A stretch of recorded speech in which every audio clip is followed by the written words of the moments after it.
Spray a 7-inch round baking pan with non-stick cooking spray. In a mixing bowl with an electric mixer, beat the butter and sugar together until it is light and fluffy. Add the eggs, one at a time, beating well after each addition. Beat in the vanilla. In a separate bowl, combine the flour, cocoa powder, baking powder, and salt, blend thoroughly with a spoon or whisk.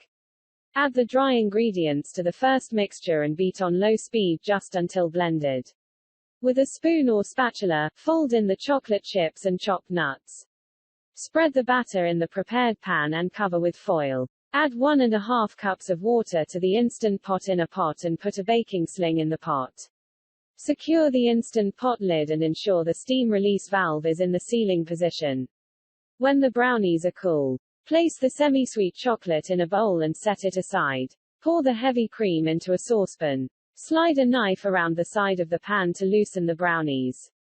Carefully remove the brownies to a plate. Spread the chocolate glaze mixture over the brownies. Sprinkle chopped nuts over the wet glaze. Cool completely. Slice the brownies and serve.